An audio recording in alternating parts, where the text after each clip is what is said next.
গত বছর আর এবছর বন্ধ করে দেওয়া হয়েছে। এই জন্যে বৈষ্ণবেরা ওখানে তার খোঁজ আন্দোলন করছে যে কেন এরকম করা হলো। মহাপ্রভু যেটি আরম্ভ করেছিলেন, প্রতাপরুদ্র রাজা সেটাকে খুব আনন্দের সঙ্গে স্বীকার করেছিলেন, বলেছিলেন মহাপ্রভু যা চাইবেন তাই করতে হবে। তাই মহাপ্রভু কাশী মিশ্রকে বলেছিলেন যে আমি গুন্ডিচা মন্দির মার্জন করব। রাজার যে প্রধান, জগন্নাথের প্রধান পুরোহিত, তো রাজার গুরু, উড়িষ্যার রাজার গুরু কাশীরাজ এই কাশী মিশ্র, তিনি বললেন প্রভু এটা তো তোমার কাজ নয়, ঝাড় দেওয়া এটা তো সাধারণ লোকের কাজ। বলে না না না, আমি নিজে করব। সঙ্গে সঙ্গে 200 ঝাঁটা ঘট, না শত ঘট ঝাঁটা সব আনা হলো।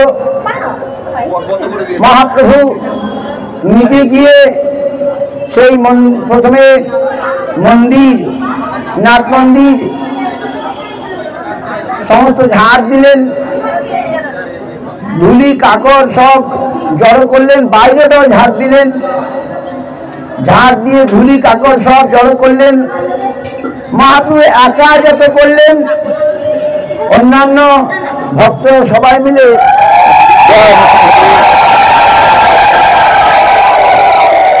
মহাপ্রভু একা যা করলেন, সব ভক্তরা মিলে তা করতে পারেন নাই।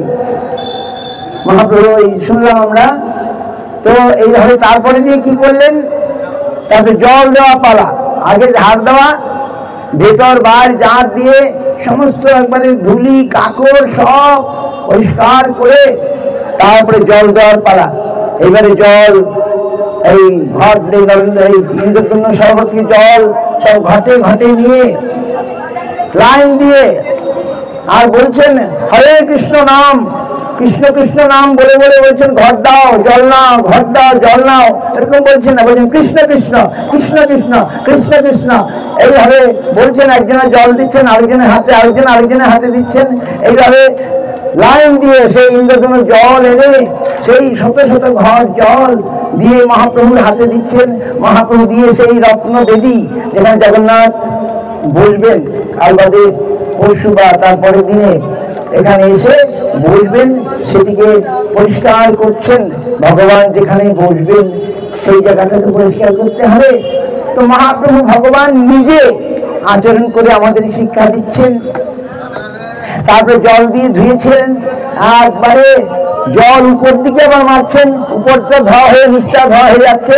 এবার মন্দির, নাট মন্দির সব, জগমোহন নাট মন্দির, তারপরে রান্নাঘর সব ধুয়ে চকচক করে আবার মহাপ্রভু তার উত্তরীয় দিয়ে সেগুলি মুছে মুছে একটু যেন ধুলি টুলি রয়ে না যায়, জল ধোয়ার পর্যন্ত থেকে যেতে পারে, নিজের উত্তরী দিয়ে তার হৃদয়টা যেমন নির্মল সেই রকম ভাবে ভগবানের মন্দিরকে পরিষ্কার করলেন। একটু রাস্তা ছেড়ে দিন, যারা লোক যেতে পারে।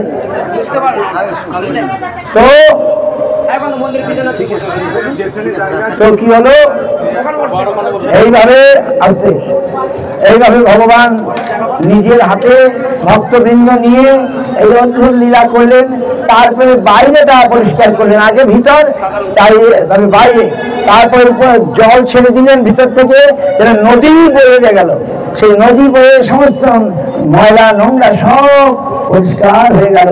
আর যে ধুলা বালি কাকড় সবাই কাছে কাছে ফেললেন না, আমরা যেমন ঝাড় দিয়ে আবার যেখানে যান ওইখানে রেখে দিই না, সব গুটিয়ে একবারে দেয়ালের ওপারে নিয়ে ফেললেন, যাতে এগুলো আবার ধুলায় উড়ে না আসতে পারে, ঝড়ে বাতাসে উড়ে না আসতে পারে। এইবারে মহাপ্রভু যে ভালো করছে তাকে বলেন বাহ তুমি খুব ভালো করছো, অপরকে শিখাও। অপরকে শিক্ষা দেওয়া মানে গুরু করে দিচ্ছেন। গুরুকে হবে যে নিজে ভালো করে ভক্তি সাধন করতে পারে, সেই গুরু হতে পারে। তাই মহাপ্রভু তুমি ভালো করছো, অপরকে শিক্ষা দাও।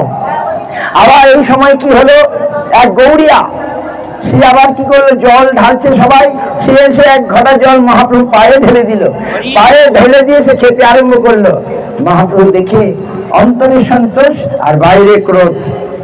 অন্তরে সন্তোষ তার ভক্তি দেখে, বাহ, কিন্তু বাইরে কেন তুমি ঠাকুর মন্দিরে পা ধুলে, কেন ধুলে?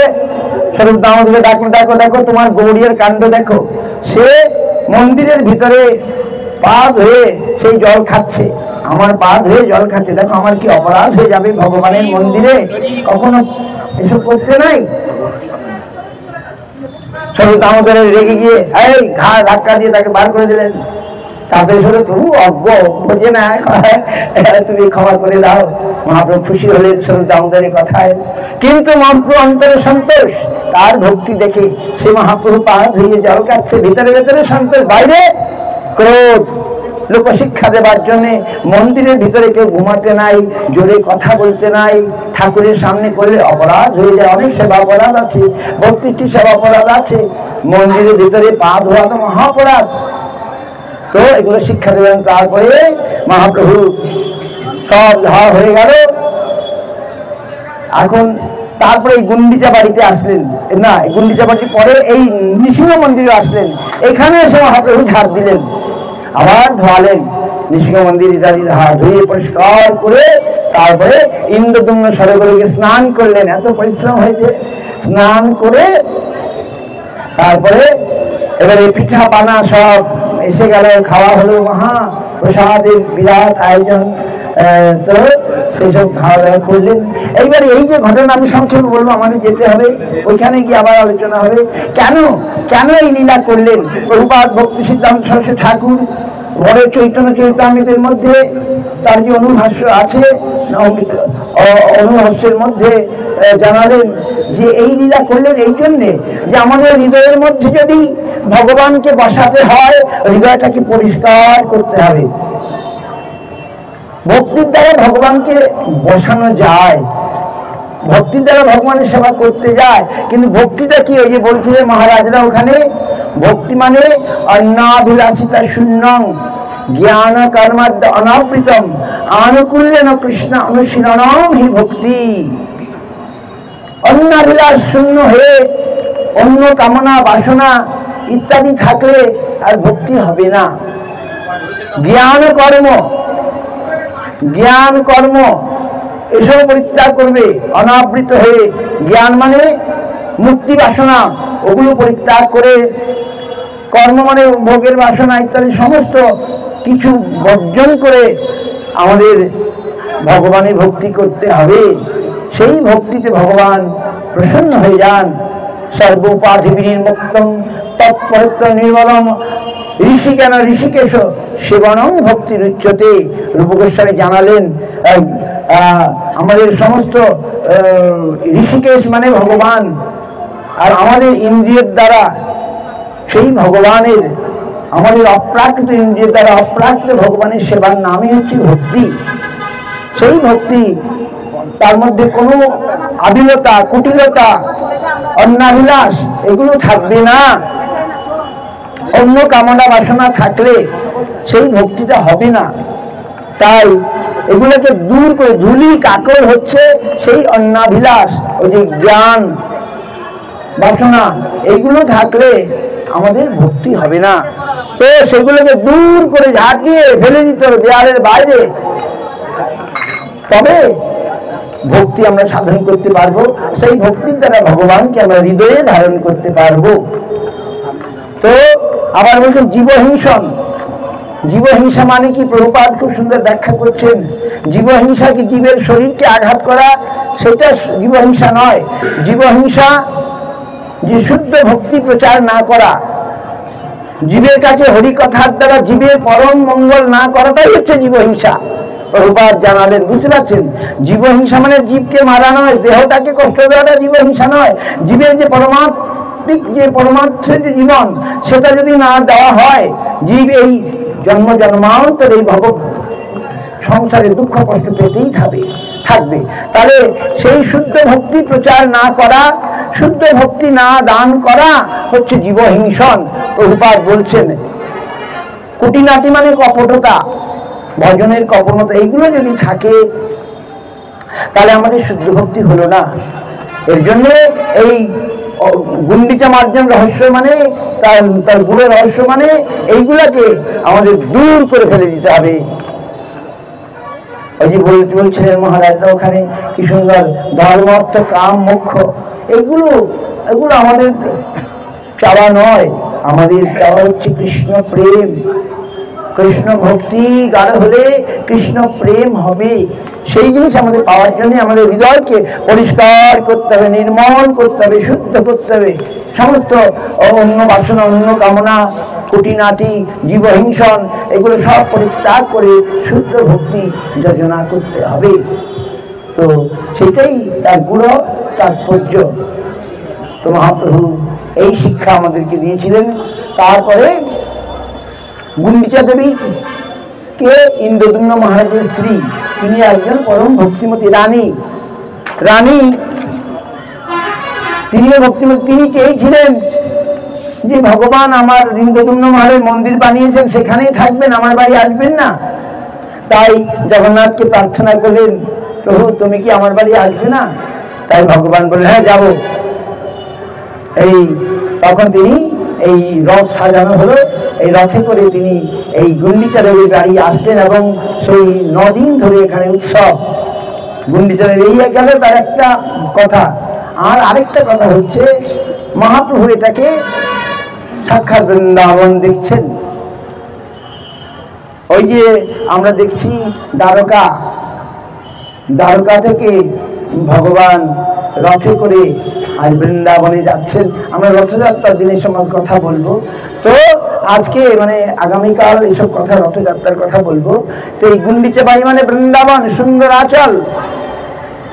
ভগবান বৃন্দাবনে আসছেন, স্বয়ং গৌর হরি তিনি নিজের হাতে ভগবানকে সমস্ত গোপীগণ, সখাগণ, তার ভক্তগণ, ব্রজবাসীগণ তারা ভগবানকে কুরুক্ষেত্র থেকে টেনে বৃন্দাবনে নিয়ে চলে গেছিলেন।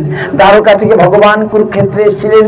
কুরুক্ষেত্র থেকে গোপীগণ, কৃষ্ণগণ, ভক্তগণ, ব্রজবাসীগণ কৃষ্ণকে পেয়েও যেন পান নাই, তারা তাকে বেজে নিয়ে যেতে চান।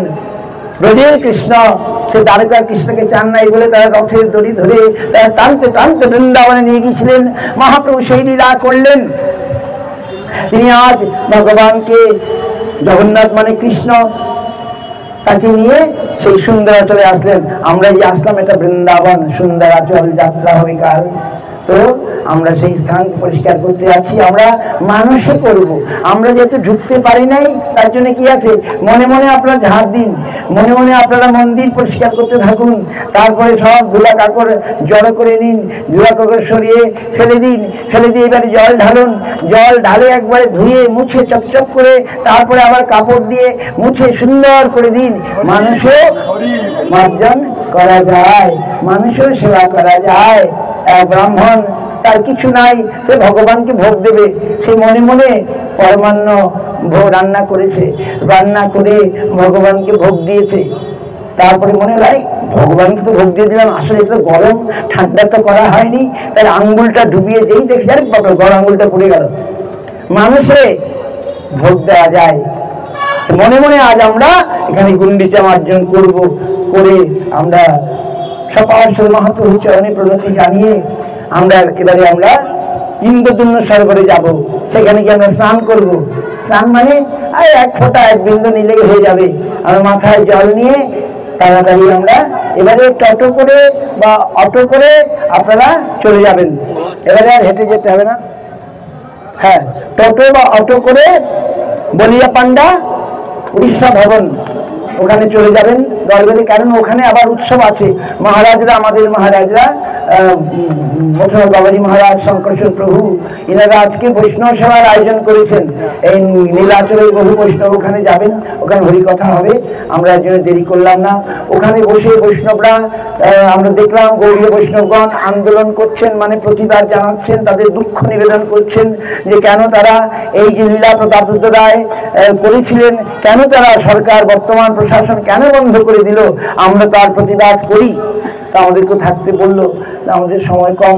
ওখানে তারা সেই প্রতিবাদ জানাচ্ছেন। তারা আমরা তাদের প্রতিবাদকে সমর্থন করি, আমরা করে এবারে আমরা এগিয়ে যাব গৌর প্রেমানন্দে।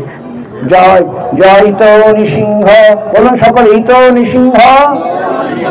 পরত নৃসিংহ যত যত জামি তত নৃসিংহ, বহি নৃসিংহ হৃদয় নৃসিংহ, নৃসিংহ মাদিন শরণং প্রপদ্যে। নমস্তে নরসিংহায় প্রহ্লাদ আহ্লাদ দায়িনে হিরণ্যকশিপুর বৃক্ষ শিলা টঙ্কন খালে। শ্রী নৃসিংহ জয় নৃসিংহ জয় জয় নৃসিংহ। প্রহ্লাদেশ জয় মুখ পদ্ম ভিঙ্গ। মহাপ্রভু যখন দক্ষিণ ভারতে গিয়েছিলেন এই নৃসিংহ মন্দিরে গিয়ে এই মন্ত্র বলেছিলেন, শ্রী নৃসিংহ জয় নৃসিংহ জয় জয় নৃসিংহ। প্রহ্লাদ জয় পদ্ম মুখ পদ্ম ভৃঙ্গ। শ্রী নৃসিংহ জয় নৃসিংহ জয় জয় নৃসিংহ। প্রহ্লাদ জয় পদ্ম মুখ পদ্ম ভৃঙ্গ। জয় ভগবান নৃসিংহদেব কি, প্রহ্লাদ মহারাজ কি, লক্ষ্মী নৃসিংহদেব কি, প্রহ্লাদ নৃসিংহ কি, জয় নৃসিংহ ভগবান কি। নৃসিংহদেব আমাদের ভক্তির বিঘ্নকে বিনাশ করেন। শুদ্ধ ভক্তি বিঘ্ন বিনাশনকারী নৃসিংহদেব কি। জয় গুরু গৌরাঙ্গ গোবিন্দ সুন্দর কি, হরিনাম সংকীর্তন কি, গৌ প্রমানন্দে। জয় ভগবান নৃসিংহদেবায়। স্বামী পতিত পাবন জগৎগুরু ভক্তি প্রপন্ন তীর্থ গোস্বামী গুরু মহারাজ কি।